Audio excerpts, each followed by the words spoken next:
Iniimbitahan po namin kayo, lalo't higit sa darating na Semana Santa. Ang Shrine of St. Andrew Kim po ay bukas mula Martes hanggang Linggo 8 a.m. to 5 p.m. At magkakaroon din po kami sa Holy Week. Nagkakaroon po kami ng Altar of Repose bukas po ng Huwebes Santo hanggang alas 12 ng hating gabi. Makipag-ugnayan lang po kung may mga gustong magkaroon ng pilgrimage. Sa aming Facebook Messenger or Facebook number po ay nakapost naman po doon.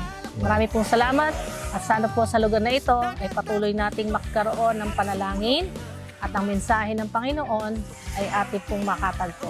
Marami pong salamat. Maraming salamat po, Sister. Nice meeting Thank you.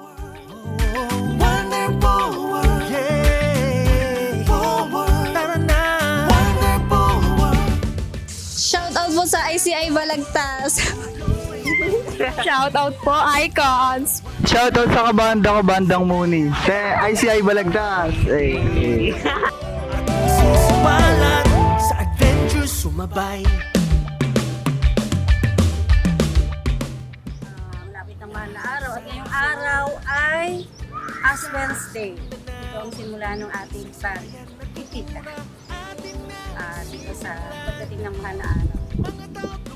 Gumagawa tayo ng mga bagay na tayo naaaliw, binabawasan natin ng kaunti. Ang pagkain ng marami, bawas din ng kaunti. Yung iba ibigay natin sa marami tayo.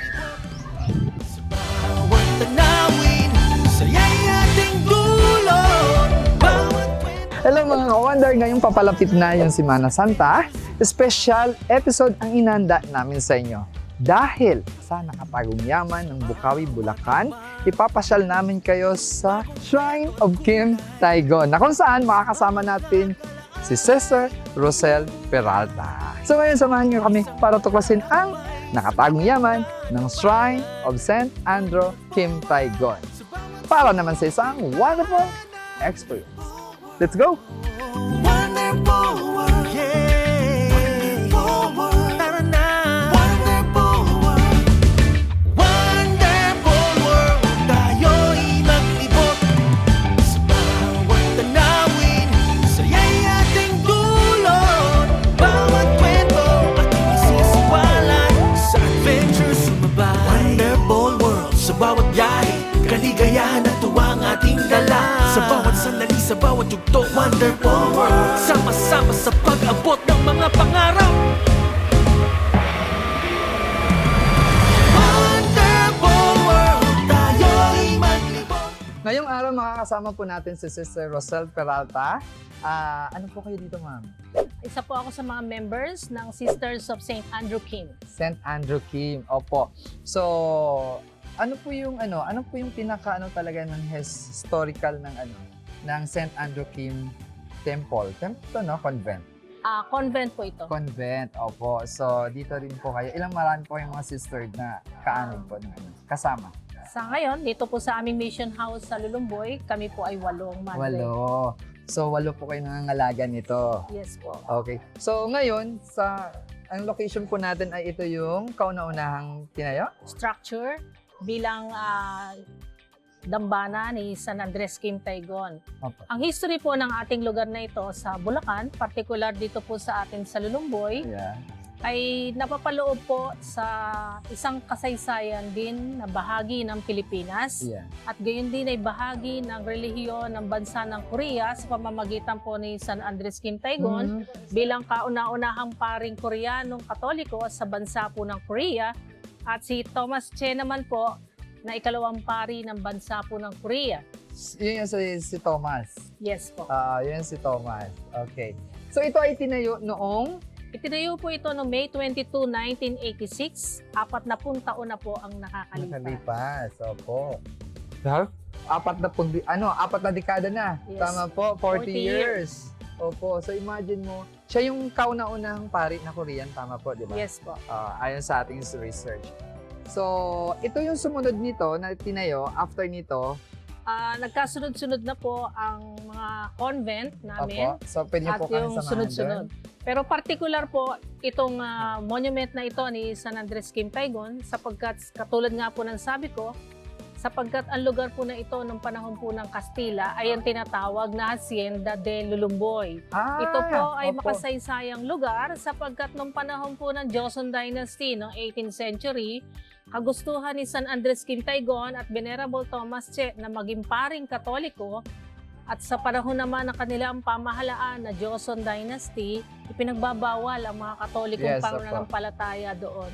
Kaya naman para makaiwas sila ng kamatayan at persecution sa kanilang sariling bansa, yung pagiging seminary life nila na formation ay sumama sila sa mga Pranses na pari at dito po mismo sa lugar na ito sila nakituloy. So dito, hindi sa Paris, hindi sa ano. So dito mismo. Sa lugar po natin From ito. Korea, papunta rito. Opo. Talaga? Akalain mo yun, di ba? Kaya po no? dito, ang dalawang Koreanong naging pari na ito, na naging banal na Katolikong santo, ay dito po nanirahan sa lugar po nating ito. Kaya po siya tinatawag na Shrine of St. Andrew Kim Taegon. Hindi po ito naging kaila sa Pilipinas sapagkat nung taon nga po noong 1986, sa kagustuhan po ng mga Koreanong Katoliko na hanapin saan yung Lulumboy sa Pilipinas Opo. para po pasalamatan at kilalanin ang lugar na ito, ay hinanap nga po nila ito at itinayo po una ang dambana ni San Andres Kim Taegon. Ito na rin po ang naging simula kung bakit naging pilgrim site po ito ng mga Korean Catholics. No? Yeah, oo. Kasi mapapasin natin, marami na po mga Catholics na Koreans talaga. So, sila po nag-convert. ang unang bumibisita sa lugar na ito kapag sila po ay nagpipilgrimage. However, paglipas ng panahon, tayong mga Pilipino ay nahilig sa Korean drama. Yeah. Totoo po yun. Isa na kami doon. Hinahanap nila ngayon saan yung Korean temple na akala po nila ay park. Park. Yeah. However, doon po ngayon kami pumapasok bilang pagtatama na pagkilala sa mga taong dumadayo at bumibisita po dito, na ito pong lugar natin ito ay makasaysayan at ito po ay isang kumbentong Katoliko ng ating simbahan. Gayun din, sa atin naman pong maidagdag ko po, Opo. ang lugar din po natin ito ay merong contribution din sa ating kasaysayan sa Pilipinas. Yeah, sa mga Korean. Sabi ko nga po na ito po ay Hacienda de Lulumboy or Dominican Convent po nung panahon ng Kastila. Nung panahon naman po ng American regime, sa pagtutulungan po ng ating pamahalaan at ng simbahang Katoliko, ito pong kumbento na katayo po dito ay kinumbert po nila para maging kauna-unahang boys town ng Pilipinas. Pilipinas. Dito po nire-rehabilitate yung mga batang nagkakasala sa batas. Ngunit dumating po ang panahon na dumadami ang mga batang ito, kaya po minarapat ng ating pamahalaan na ilipat po ito sa isang lugar sa Manila. Yeah. At ang kanila naman pong ipinalit ay yung kauna-unahang City Insane Asylum, na dito po'y kinupup naman ang mga pasyenteng may problema sa pag-iisip.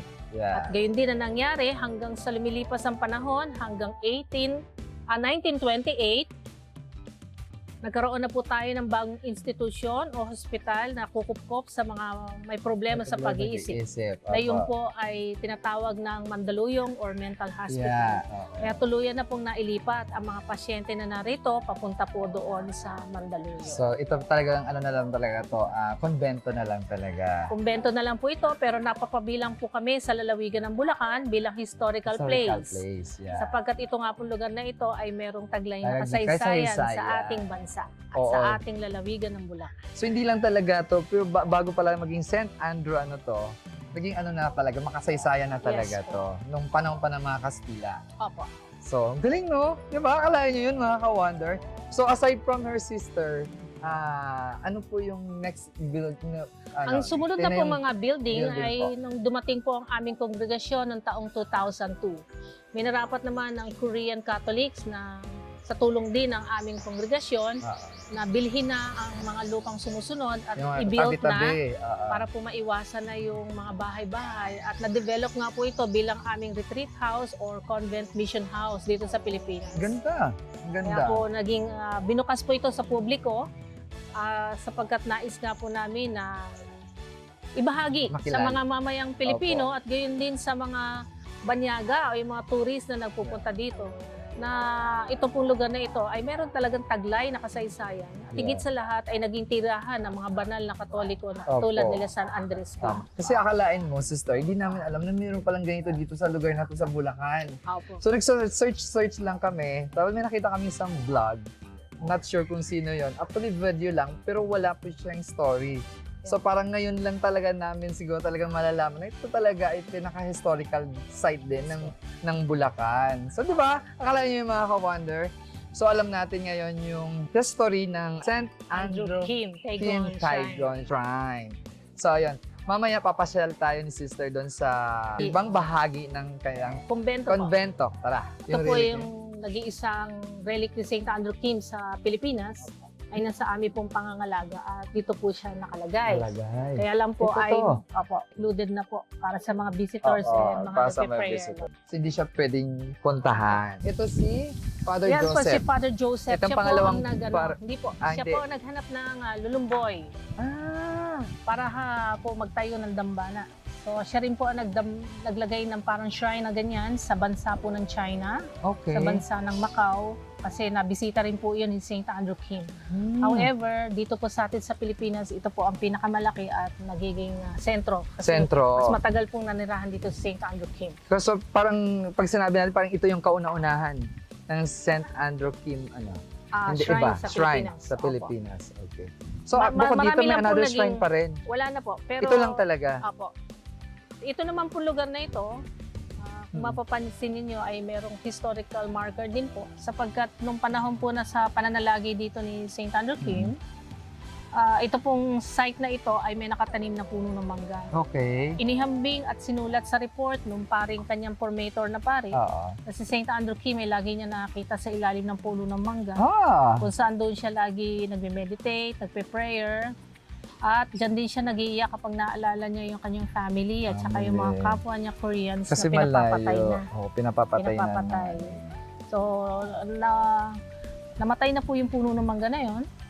And then, if you would see our cross inside the chapel, Mhm. the cross inside sa altar, Oo. yung cross po ng resurrected Christ, Galing sa mangga. galing po yun na kahoy na puno po ng mangga. Grabe, no?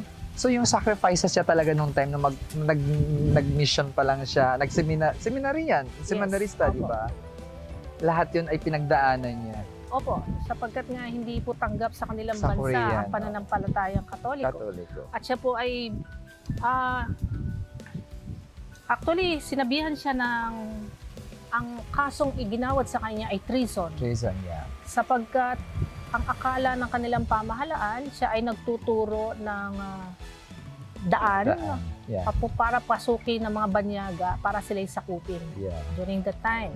However, si San Andres Kim kasi ang isa sa kauna-unahang nagdrawing ng mapa ng buong Korea. Wala Okay. pang North and South Wala during pa. that time. Isang Korea pa lang. Yeah. In Romanized letters, not in Okay. Hangul. Kaya taka na sila. Yeah. So, kaya napagbintangan siya ng treason. Ngunit ang pangunahin lang naman yung dahilan kung bakit niya idinrawing ang mapa ng Korea in Romanized letter ay para tulungan ng mga misyonero. Missionary. Yeah. Na dito kayo papasok sa lugar muna ng Jeju, sunod yung Busan, yung mga ganyan. Yeah, Jeju Island and Busan. Totoo yun. So kaya kung mapapansin natin ngayon, marami na pong mga Korean Catholic, Yes. Roman Catholic na mga Korean. Opo. No? So they come Marami na here pong in the bansa. Philippines, siguro ito dinadalaw nila palagi. So ito yung dambanan ni San Andres Kim Taigon. Ito yung Ito naman po, yung sinasabi na the last original structure ng Casa Hacienda de Lulumboy. okay. This is the back gate. Long time ago, Talaga? bukas po ito at ito po ay nag-uugnay sa ilog ng Bukawi kung saan ang ilog naman po ng Bukawi ay Sa kabilang nag-uugnay side. papuntang Malabon na Botas, Manila Bay Yeah. na Kaya po. may ilog doon, may tubig doon. Pero So, nung hindi panahon natagos po to na yun, dito. May ano na, Opo, lupa may, na. ito may kabahayan na po kaya ito ay Oo. So ito po yung nilagyan ng historical marker ng ating lalawigan ng Bulacan, lalo't higit ang samahan po ng pangkasaysayan ng Bulacan. Pagkasaysayan. Na nire-recognize po nga po itong lugar na ito ay merong taglay na kasaysayan. Kasaysayan. Hindi po kasi alam ng mga kapwa kong mga taga-Lulumboy na Opo, itong hindi lugar po na ito talaga. ay magiging makasaysayan. Kaya yung mga natitira pong bahagi dito na aming mga kapitbahay ay tinanggal, sinira. Opo. At ito na lamang po ang natitirang structure na original from that place. Original structure ng Casa Casa Hacienda de Hacienda de Lolomboy. So sabi nga po, maaaring yung panahon na yon sapagkat ito po ay isa sa mga gate sa likod Yeah. na nag-uugnay sa ilog. Maaring dito rin Nag-exit. pumapasok. Pumapasok, no? Pumapasok at lumalabas. Lumalabas sa mga Ah. taong nandito, mga Kastila, dahil ang pangunahing transportation natin noon ay bangka. Totoo, mga bangka. So, dyan din siguro pumasok si St. Andrew. Dito na siya Ito naman pumasok. pong Walang dyan siya structure na ito pumasok. ay it's just a modern from our convent. Yeah. Korean-inspired Korean-inspired. na mga structure nila, no? The Korean-Chinese structure, the pagoda. Oh yeah, pagoda. Ito naman po ay nagsisilbi sa aming kombento na kung panahon na aming meditation, no? Yung Yeah. pagninilay, ay sumasailalim kami syempre for our reflections and meditation and prayers. Naupo lang po kami dyan sa bawat palapag. Ganun din sa mga pari na Apo. kanilang pamamahinga, no? Yeah. Ay pumupunta rin po sila dyan ng seminary. Ganda, no? Saka syempre, simbolo na rin yan sa, kay St. Andrew as Korean. No? Kaya may mga may mga pagoda, Korean-inspired. Ganda. Itong part na to, Yan na Parang- po ang aming isa sa mga kapilya po dito, isa sa chapel, and we have that as our candle chapel. Yeah. Yung mga buwibisita po dito, nag-aalay ng kanilang panalangin or mga prayer requests, tapos they want to have a candle, ay nandito po sa loob. Sa part ito. na yan. Yung pinunta natin, pinasa ko na po siya kanina. Ang ganda. Opo. Ang Ito ganda naman po. pong bahagi nito ay nagsisilbi pa rin ng katahimikan. Mapapansin po ninyo na mga bisita po dito Mm-mm. ay kakaroon kami ng mga, usually mga bisita, mga estudyante. Estudyante. Some of the students po na dumadalo dito ay nagkakaroon sila ng mga assignment like the Yeah. drama skit, no? Oo. Pinahintulutan na lang naman po namin lahat na pumapasok dito. Ngunit ang aming pong patuloy na paalala, una, katahimikan at respeto sa lugar. Tama at pangalawa po, yung pagiging Malinis. kalinga natin sa kalinisan. Kalikasan. Yeah. Mga basura, Opo. kailangan Lalo na mapapalapit na po yung Semana Santa, sister. Opo, naka-schedule po kami. Naka-schedule. Marami kaming panauhi ng mga pilgrimage. Mm-mm. Ito po ay bukas sa mga nagpipilgrimage, sa mga bumibisita para po sa panalangin. Opo. Mula Martes hanggang Linggo, alas 8 ng umaga hanggang alas 5 po ng hapon. Kaya nagkakaroon po kami ng constant scheduling ngayon for the pilgrimage po ng mga dumadayo po dito. Kaya so happy. Kaya mas okay talagang pagdalaw ngayon ng Opo, ito po yung isa sa mga kapilya na sinasabi ko sa inyo. Ganda. At nandun po yung cross na yung kahoy, Gawa sa mangga. parte ng sanga ng part mga. ng mangga. Kaya parang yung cross niya, parang pa-Y, pero it's a cross. Yan. Ang amin naman pong painter sa Opo. chapel na ito ay kapwa ko rin taga-Lulumboy. Talaga po? Bulacan? Opo, taga dito Yung po sa... nag-paint ng So kayo po talaga ay original na taga-Lulumboy, Bulacan? Opo. Wow! So kasi iba, di ba, mga missionary yung pumapunta ng dito na mga galing sa iba-ibang lugar. Galing ha? Buhay pa kaya siya hanggang ngayon? Opo. Talaga? Galing. Nasa kanyang, bata pa po yun. Yung nagpipainting talaga He's an siya. artist. Opo. A gift of God yun. Ganda ko yung Max, oh. Taga-Lulumboy mismo ang gumawa niya. Ito, inspired na to sa Ito naman po ay mga parang- pillars. Usually, pillars ang mga... sa Roman. it's a Roman Baroque Roman Baroque. na pinagsama ang mga Pinagsama. bubong ng Korean Oo. style. Kasi yung story niya, di ba? Galing from Roman Catholic, from Korean And then to from the Roman Baroque Catholic. naman, Opo. style po ng mga Ang structure, ganda. mga Ang pillars. ganda. Ito yung kauna-unahang itinayo, bukod dun sa Hindi po. templo ito. Ang una pong tinayo ay yung Shrine of St. Andrew Kim, yung Ako monument yun, niya. Sumunod na po yung aming convent. Convent. Ito Opo. pong bahagi dito. Tapos po yung chapel. Sumunod po ito na. Ito. And then ito Ito na yung po huli. 2015. Ito yung pinaka-latest, Opo, no? yan po yung retreat house po namin. Yung pong ground floor ay Opo. kinonvert namin to become a retreat house. No, the museum. Museum. Museum ni St. Andrew. Opo. And then, mga rooms po ito hanggang second floor para po sa mga nagre-retreat at mga Opo. Korean guests po namin nag-i-stay po dito. Opo. Ayun yung daughter ko, sister. Ah, Anak, bless ka kay sister. good morning! God bless you po. Thank you po. Hindi sure Mga sa events po, mga Sa kasamahan events na. po. Ito yung tour muna kami ni pagod sister. na. Hingang malalim. Ito yung museo. Yes, party po kami na... Ito yung wife ko. Si sister. Yes. Welcome po. Original from Lumboy talaga. Dito talaga siya. Lumboy, Bulacan. Kakilala kami nito. Malolos. Malolos, Bulacan. Namiesta kami doon sa bago. Tapos Pero from what place are you po? Ako po, Pangasinan. Okay, from Masbate. Quezon City naman ako talaga. Opo, pero naging Quezon Quezon City City na. And Bulacan is the meeting point. Yeah, Kasi meeting may point. client Malolos. kami sa Robinsons. Kaya, Fiesta I love ng Bulacan. bagong We love buhok, Bulacan. Malolos. Umatid kami, inimbitahan kami yung fiesta. Opo. Tapos November po yun eh. Eh, kasama siya ng common friend.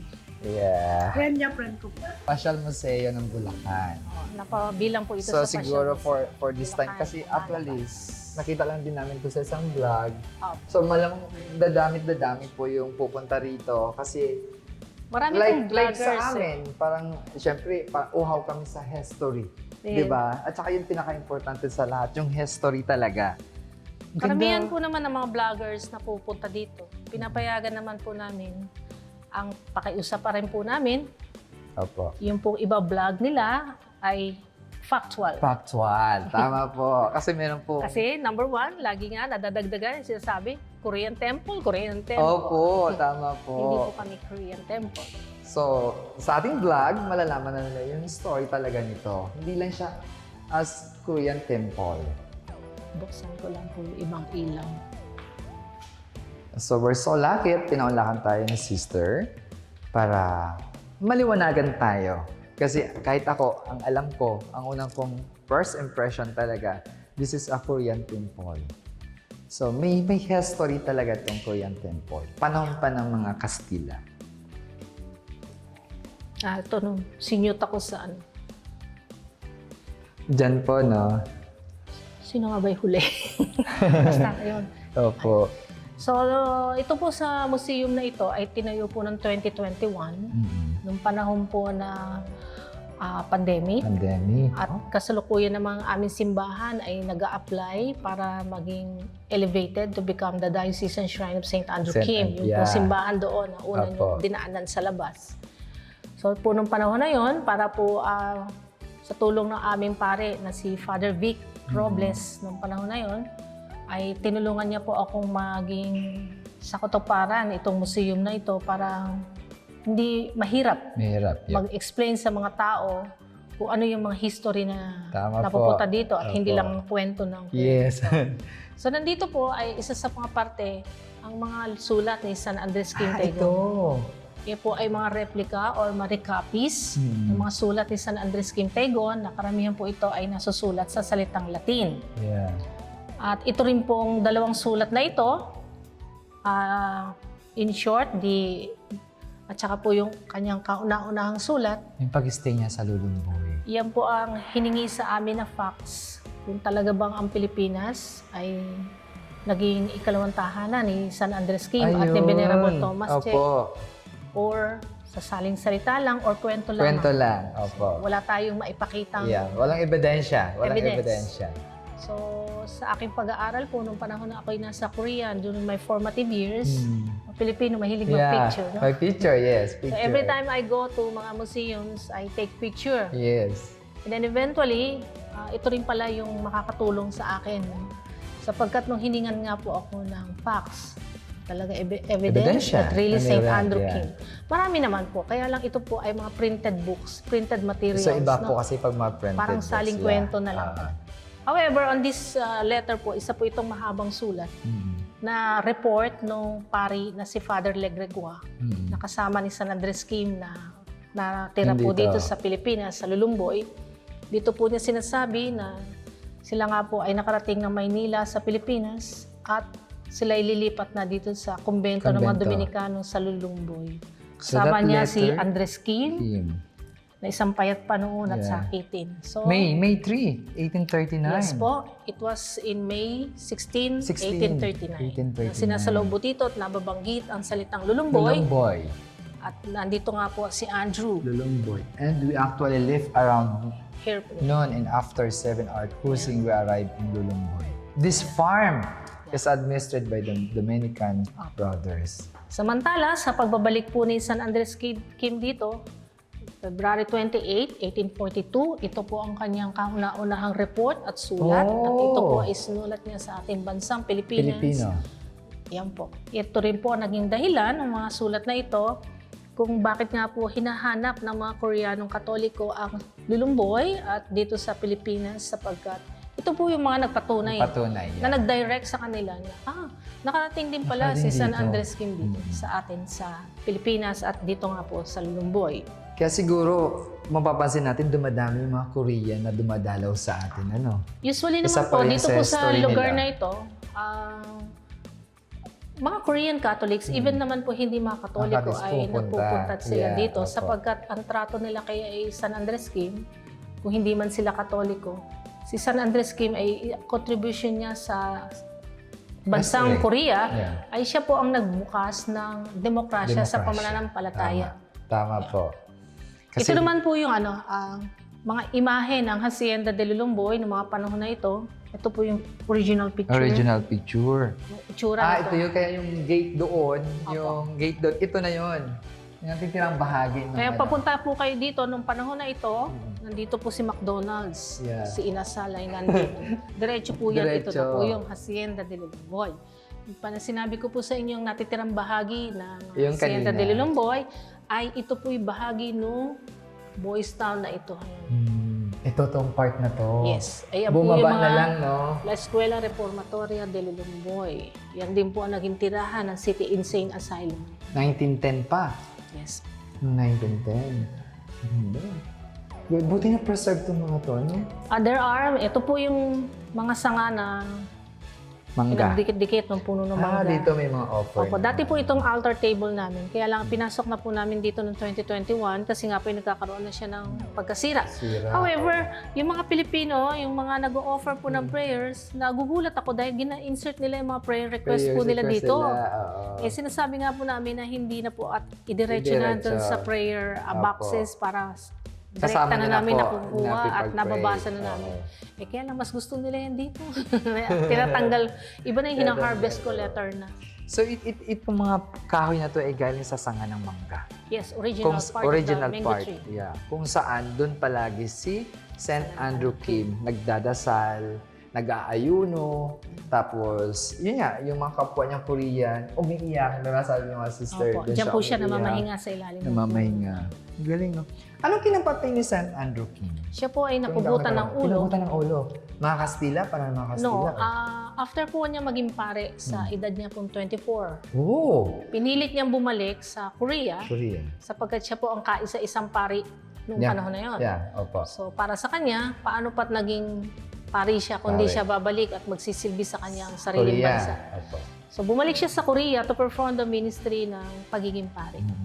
However, after a year, sa edad po niya na 25, siya po ay nahuli na ng kanilang pamahalaan at siya po ay tinotorture at siya ay tinatanong doong ikaw ba'y Katoliko? Katoliko. Yes, At I am. matapang Sagot. siyang sagot, oo, ako'y isang Katoliko at ako'y isang pari. Muli na naman po siyang totorturin para po mahimok siya na talikuran ng pananampalatayang Katoliko at pagkilala sa Panginoon na may likha ng langit at lupa. No?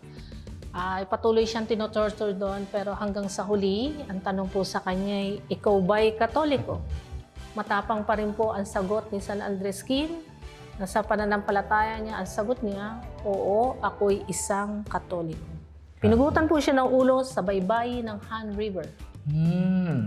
Karamihan po sa mga santong Koreanong Katoliko Doon pinapugutan. ay pinupugutan po ng ulo sa Choldosan. Okay. Pagkatapos ay itatapon ng katawan sa Han River o kaya nang po yung mass grave. Yeah. No? Kaya lang, si San Andres Kim, nung siya po ay pinugutan ng ulo sa baybayin ng Han River, hindi po na ipatapon yung kanyang katawan sapagkat ginawa po siyang panakot sa mga natitira pang Katoliko Kapwa doon. Korean. Ganyan, mangyayari sa inyo. Magbalik loob. Kung hindi kayo tatalikod sa inyong pananampalatayang Katoliko. Kaya lang paglipas po ng mga linggo, may isa pong Koreanong Katoliko na kita nila yung nag-iisa nilang pari. Ninakaw niya yung buong katawan ni Andrew Kim. At patago niya itong dinala sa isang liblib na lugar sa Korea at doon ay binigyan niya po ng libingan. Oh. Kaya naman, hanggang sa ngayon sa bansa ng Korea, ang Shrine of Mirine, kung saan yung lugar na libingan ni San Andres Kim Hopefully, ay mapupuntahan namin yun. nandun din. Kaya po, may relic si May St. Andrew relics Kim din. dahil nga po nagkaroon ng pagkakilanlan sa kanyang katawan. Saan nakakuha din tayo ng relic? Yes, the Yeah, only relic the of only St. Andrew relic. Kim ay yung Nandun sa ano. O, di ba? during the Ganda, no? Ganda ng ano yan. Bata pa pala siya naging pare. Yes po. Siguro, nung naging seminarista siya, ano, ilang taon? Mga 16 years old? Actually, 14. 14 years old. Opo, nag-convert na siya to being a Catholic, especially their family. Pagkatapos ay naging seminarista At least na yung po siya. family niya na kasama niya Yes. nung nag-convert. Opo. Karamihan naman po sa mga silid dito, mga the rooms, ay sa mga pare at saka ito po sa aming guest. Pag mga pumupunta na. Ito pong tatlong room na ito ay kinonvert ko na para po maging silid-aralan ng mga batang nagpupunta po dito na aming kinakalinga. Talaga po. Tinutulungan. So, meron din po kayong mga sinusuportahan. Tuwing Sabado at Linggo po, Oo. Sabado ay may free tutorial po ang mga batang Talaga mahihirap po dito. po? Ilang ano yun? Ah, mga taga rito lang. Meron naman po, opo. Mga free tutor for for reading and comprehensions, skills development at saka sa mathematics po. Ang edad po nito ay 6 years old hanggang 14 years old. Yan yung mga out of school youth. Hindi naman Hindi po. naman lahat. Opo, hindi naman lahat. Karamihan naman po sa kanila nag-aaral dito sa public. Okay. Pero dahil nga po gusto- sa medyo kulang. kulang, Dahil sa sobrang dami. hirap, Hirap, at tama saka po. sa dysfunctional families. Correct. Isa yan sa mga factors talaga. Yes. So imagine mo, no? 1837, naging tahanan to ni St. Andrew Kim. 1839. 1839. Hanggang pabalik-balik siya po hanggang Pabalik-balik. 1842. Pero at least nag-grant na po yung request niyo. Na. So ito na yung ilog doon. Pagdating Yes po. nga lang doon, mga Sa likod bahay po na. ng kabahayan na yan ay ang Bukawi River. If you're familiar with Bukawi Yes Pagoda po. Tragedy, Oo. dito po yung sa banda po dito. Sa part na yun. Opo. At ito po ang nag-uugnay sa atin, going to Malabon na Botas. Manila Itong Bay part na po to. dito. Opo. Yeah. Yung building na yun, Hindi po namin yan natapos, pero ang yan po, ang structure po niyan ay dapat ay auditorium namin. Auditorium. Sapagkat wala kaming auditorium. Opo. Ang budget constraint. Yeah. So hopefully, matutuloy yan, sister. Pagdasal natin yan. Ang bago po tinatayo na Bulacan Airport ay sa tapat na tapat po natin. Itong side na yan. Opo, papuntang Ayan. Taliptip na po ito. Kaya minsan nagkakaroon na ng baha dito. Yeah. No? Isa na yan po yan sa mga problem. problem namin na pagka tag-ulan, ang mga kapitbahayan po namin dito ay nalulubog na sa baha. Pero ito naman po lugar namin Mataas. Oo. Kaya siguro pupunta sila dito. So doon na tayo. Kaya kung mapapansin natin, parang naging tahanan na to ng mga nagdidibo. Opo, kasi nga po Yung mga doon sa lugar. pre-divo But shoot, prenup. we always invite them na this is not only a place for photo shoots, Yeah. pictorials, no? But we invite people coming here to reflect To also reflect. Yeah. at sana sa katahimikan at sa kanilang maikling pananalangin, no? Opo. Makatagpo sila ng charging. Yes, oo, Because of kailangan. peace. Opo. Tsaka higit po sa lahat, sana makita ninyo dito yung mensahe ng Panginoon sa inyo. Opo. Tama po. Yung pinaka-importante Yan sa po. lahat, sister. Oo. Lalo ito, malapit na po yung Semana Santa. Opo. Sa mga nagninilay-nilay po dyan, na gustong magnilay-nilay, huwag na lumayo. Malapit lang po to. Ilang oras lang from totally 45 Yeah. minutes. Opo. 45 minutes from Manila, matatagpuan nyo na po ito. So, napakada may park, kompleto siya. Yun nga lang, lagi po nating papaalala, syempre yung katahimikan, lalo na ito yung Semana Santa, sister, no? Opo. Maraming magninilay-nilay dito, So, yun. Sister, maraming salamat po ha sa Thank you, pagpa-unlock. And indatahan na po natin sila. Sige po. Iniimbitahan po namin kayo, lalo't higit sa darating na Semana Santa. Ang Shrine of St. Andrew Kim po ay bukas mula Martes hanggang Linggo 8 a.m. to 5 p.m. At magkakaroon din po kami sa Holy Week na nagkakaroon po kami ng Altar of Repose bukas po ng Huwebes Santo hanggang alas 12 ng hating gabi. Makipag-ugnayan lang po kung may mga gustong magkaroon ng pilgrimage sa aming Facebook Messenger or Facebook number po ay nakapost naman po doon. Yeah. Marami pong salamat at sana po sa lugar na ito ay patuloy nating magkaroon ng panalangin at ang mensahe ng Panginoon ay ating pong makatagpo. Marami pong salamat. Maraming salamat po, sister. Nice meeting Thank you you. Napalaking bagay po na na-meet natin si sister at pinaunlakan tayo dahil Thank you po. napakaganda ng history nito. Hindi lang to St. Andrew Kim na tahanan. Mayroon talagang pinaka-history pala talaga Opo. from the very start. So yun, maraming salamat sister Ang again. iiwanan ko naman po sa inyong assignment Opo, sige po, bilang sige po. inyong bahagi Opo. at aking pakikiisa sa inyong vlog ay kayo po ay maging kabahagi namin sa paglaganap Opo. ng tamang pagkilala sa lugar po natin ito. Ng tamang pagkilala. Pagkilala. Yan. Marami pong salamat. Habang papalabas tayo sa St. Andrew's Shrine, baon natin ang simbolo ng pananampalataya, pag-ibig at sakripisyo ni St. Andrew Kimpaigon sa murang edad, sa pagmamahal at pananampalataya sa puong may kapal.